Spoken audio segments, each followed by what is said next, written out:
ጠቅላይ ሚኒስትር አብይ አህመድ በህዝብ ተወካዮች ምክር ቤት 5ኛ ዓመት የስራ ዘመን 30ኛ መደበኛ ስብሰባ የፕሪቶሪያ የሰላም ስምምነት ጉዳይ በተመለከተ እንዲሁም በትግራይ ወቅታዊ ጉዳይ ላይ አስመልክተው ማብራሪያ ሰጥቷል። የፕሪቶሪያው የሰላም ስምምነት በኢትዮጵያ ዘላቂ ሰላም ለማምጣትና ግጭትን ለማስቆም የተከፈለ ትልቅ ዋጋ ነው ያሉት ጠቅላይ ሚኒስትሩ ከስምምነቱ ወዲህ በትግራይ ክልል ጊዜያዊ መንግስት መቋቋሙን እንዲሁም ከ60 ሺህ በላይ የቀድሞ ታጣቂዎችን በተሃድሶና መልሶ ማቋቋም ስልጠና እንዲያልፉ መደረጉን ገልጸዋል። ፕሪቶሪያ እንደ ድርድር ብቻ መታየት ያለበት ጉዳይ አይመስለኝም። ብዙ ውጤት ያስገኘ የሰላም ስምምነት ነው።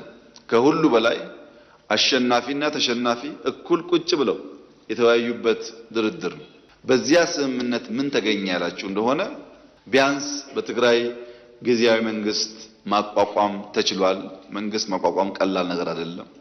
ከ60 ሺህ ያላነሱ የታጠቁ ኃይሎች በዲዲአር አስፈላጊው ክፍያ ተፈጽሞላቸው ከሰራዊቱ እንዲቀነሱ ሙከራ ተደርጓል።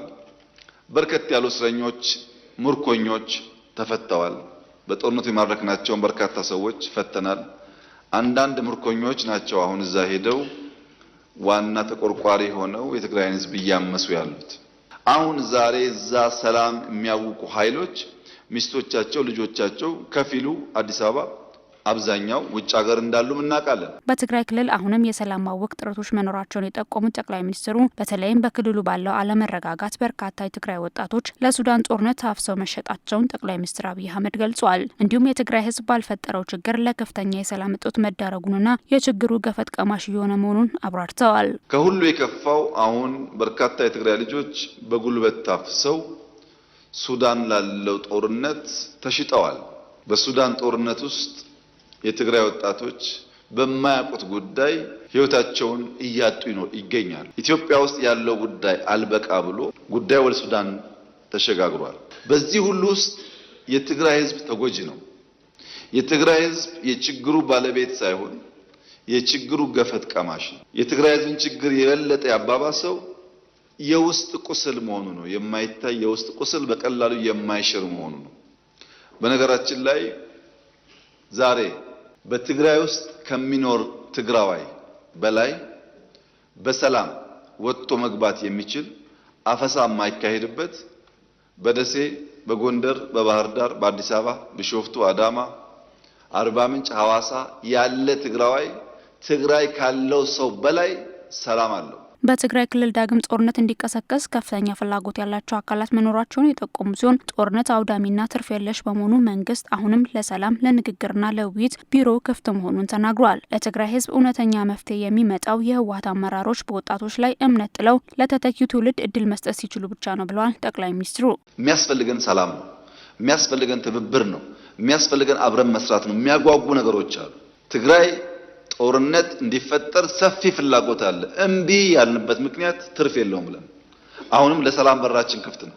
ለንግግር በራችን ክፍት ነው።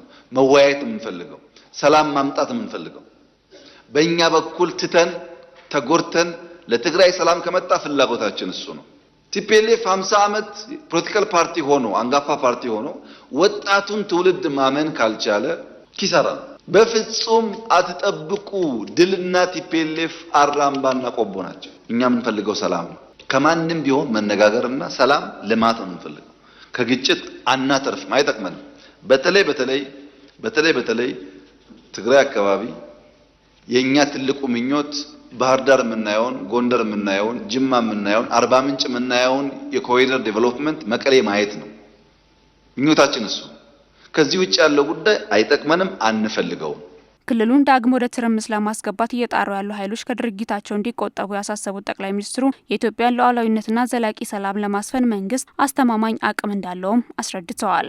ኢትዮጵያ ውስጥ በተለይ ትግራይ አካባቢ ያለው የፖለቲካል አውድ የመጥረቢያ ፖለቲካ ሰለባ ነው። ትግራዋይና ኢትዮጵያውያን የሆኑት ቲፒኤልኤፍ እንደ መጥረቢያ ነው። መያዛው እንጨት እንደ ሻቢያ ነው። ዋናው አዛዦች ባለጉዳዮች ሌሎች ናቸው። ከመጥረቢያው ጋር ከብረቱ ጋር ብንጋጭ እንጨቱ እስካለ ድረስ ከእንጨቱ ጋር ብንጋጭ እንጨቱን የሚያዘው ሰው እስካለ ድረስ ዘላቂ ሰላም አናገኝም። ይልቁንስ ለመጥረቢያውና ለእንጨቱ ያለኝ ምክር የኢትዮጵያ ሰላምና እድገት ይበልጥ ተጠቃሚ ያደርጋችኋል፣ የሚልካችሁ አካል መጠቀሚያ ያደርጓችኋል እንጂ ምንም ፋይዳ የለው የሚል ሲሆን በእኛ በኩል ግን ዝግጅቱ ኢትዮጵያ የሰላሟ መደፍረስ ምንጭ የት እንደሆነ ስለምናቅ ከምንጩ የሚነሳውን ማንኛውም ትንኮሳ ለመከላከል የሚያስችል ቁመና በመፍጠር ላይ የምንገኝ መሆኑን ለተከበረው ምክር ቤት መግለጥ እፈልጋለሁ።